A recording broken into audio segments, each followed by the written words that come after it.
Today, Sony is doing a bunch of financial meetings about the future of PlayStation, talking about profits, talking about acquisitions, and people seem to be very focused on a particular number, which is that PlayStation Plus numbers, their subscribers, have gone way down. And I want to discuss this because Sony themselves has a very funny excuse.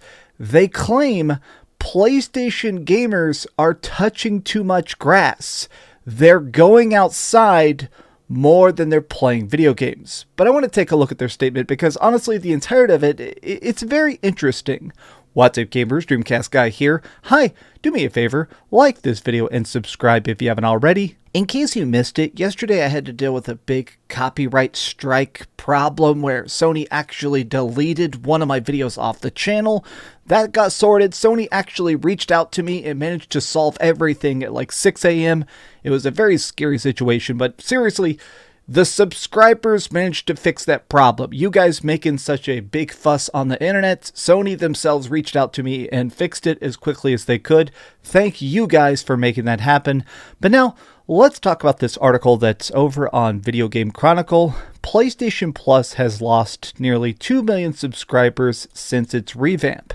Now keep in mind, this is specifically fascinating because the point of the PlayStation Plus revamp was definitely to increase subscribers, right? I mean, the whole purpose of it was bringing retro games, bringing different tiers. It was trying to lock in more people, even if they are just getting the lowest tier, which is essential, which is just online play.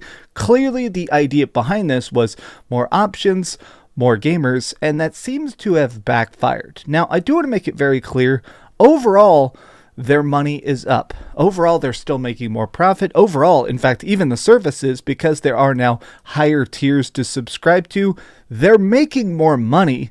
It's just less individual people buying into it. Now, it does seem like some people online are very focused on this number because specifically, it is a 2 million player drop-off. That's pretty freaking hard just hearing it. Like 2 million players is quite a large amount. But what's kind of funny is that it really isn't that big when you look at the raw numbers here. So you can see that in the last 3 months here, it went down from to 45.4 million from 47.3 million. So I guess what is that, 5%?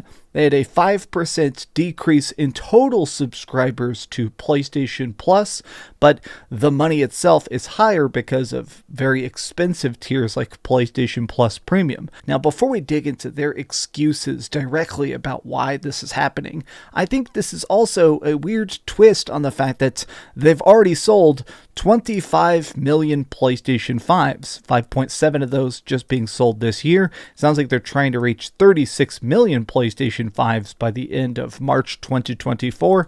So, I mean, it seems like PlayStation is, going strong. They're managing to get new fans. They're managing to sell quite a bit of software. Like their raw numbers, it's very, very, very clear that everything is going very, very strongly for them. So why is it that 2 million people decided to jump off of the PlayStation Plus bandwagon?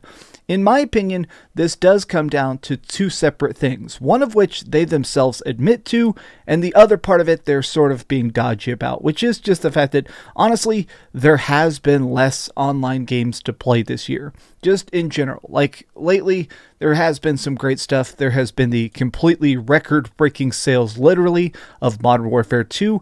This is stuff I think that is going to boost the PlayStation Plus subscriber numbers purely because people want to be able to play online. The biggest boost to Xbox Live subscriptions or even stuff like PlayStation Plus, which we're discussing here, is third-party big games. The stuff that's going to get people to want to log online and do their daily quests and get those login bonuses.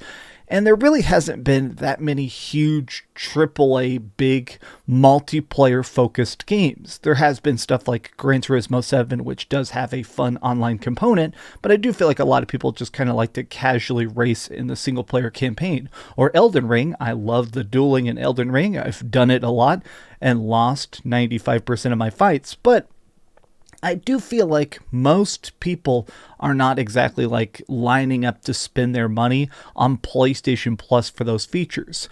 But going back to their article here, this is the funniest thing to me is they talk about the fact that, okay, yes, we did have a 12% rise, so they're making a lot of money. But the funniest part of this is that their excuse isn't just the fact that PlayStation Plus Premium does not have enough retro games, which obviously I feel like is the unspoken elephant in the room. I have seen people tweeting me directly on Twitter about the fact that PlayStation Plus is good. The servers are stable. The service itself is cheap, especially if you're getting the lower tiers. It's PlayStation Plus Premium not getting new retro games that's making people want to unsubscribe from this. That's like the weirdest part of this is that it's not that this is the worst service. It's that you're not excited to keep it going. But PlayStation just said there is a decline in third-party games this year and PlayStation 4 sales and more people going outdoors. I'm not sure ever in all my years now of covering gaming news, I have seen a company CFO or any major executive blame people touching grass. Yeah, we wanted to sell more of this game, but unfortunately, everybody's having picnics and going on dates. I think this is kind of a ballsy move because how can you even question it? Oh yeah, sorry, all of PlayStation gamers are such cool kids that they're out there playing frisbee golf.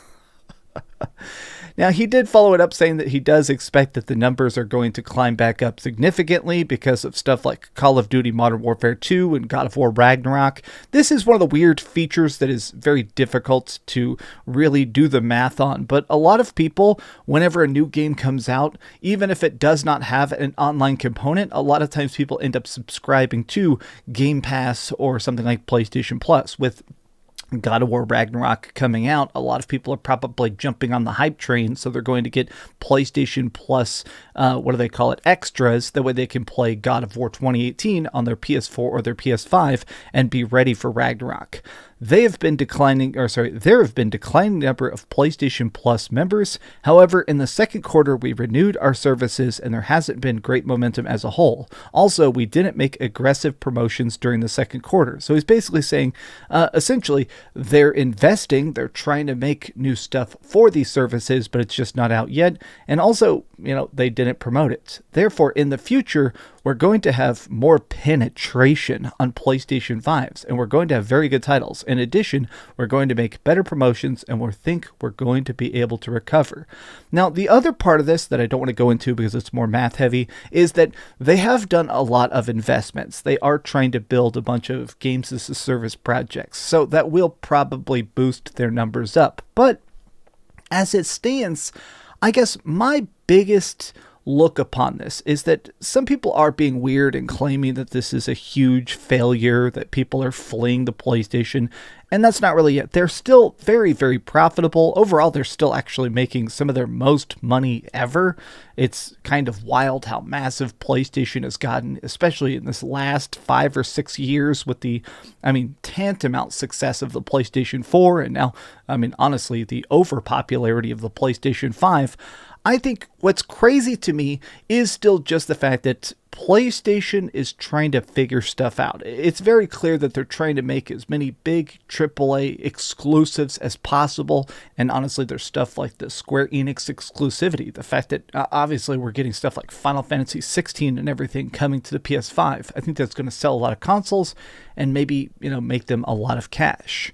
To me, though, I just want PlayStation Plus Premium, the highest tier of this service, which apparently has been very profitable for them. I wanted to have more retro games.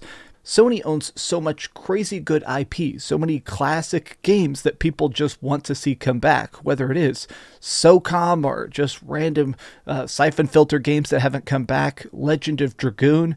There is just back-to-back amazing, incredible games that are done, that are finished, that are, owned fully by Sony, that are retro and great and could be thrown onto the service to boost subscriber numbers, and yet they just choose not to do it.